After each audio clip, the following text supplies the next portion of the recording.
Je voudrais me départir de ce discours protocolaire le temps d'un appel. C'est ce que je sais faire, je pense, c'est ce que je sais faire le mieux, parler avec le cœur.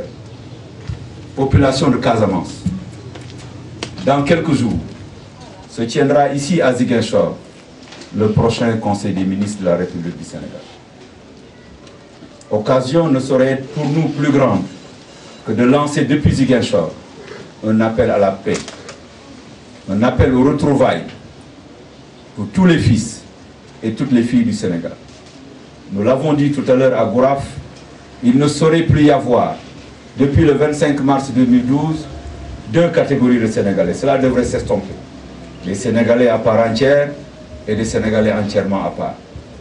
Autre déclaration porte à dire que sans la Casamance, le Sénégal n'est point. Sans le Sénégal, la Casamance n'est point. Il s'agira de nous entendre sur l'intégrité du territoire national, de mettre toutes nos forces ensemble pour que la paix puisse prévaloir.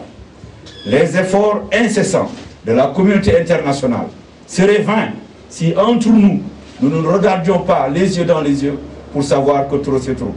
32 ans plus tard, 32 ans trop tard, il nous faut marquer une pause, considérer ce désastre de ces jeunes personnes qui ne sont plus les mêmes. Il y en a d'autres peut-être qui sont partis à l'au-delà, qui nous y ont précédés, qui n'ont pas eu la chance d'une amputation. Jusqu'à quand cela devrait-il durer? Jusqu'à quand devrons-nous, alors que le Sénégal est leader dans sa sous-région, appelé de partout sur le théâtre d'opération, je le disais pour les militaires tout à l'heure, la fierté du Sénégal, c'est d'avoir ses soldats sur le théâtre d'opération. Ce n'est pas sa fierté que de les avoir dans un territoire ici, assiégeant. Ce n'est pas leur droit, ce n'est pas leurs obligations, ce n'est pas leur mission. Nous les voulons partir sur le théâtre d'opération. Mais comme ils ont en charge de veiller sur l'intégrité nationale, les voilà une énorme déperdition de ressources et d'expertise. Qu'est-ce que cela peut-il coûter? D'accepter la main tendue de la République du Sénégal, à travers les médiateurs institutionnels, la communauté internationale.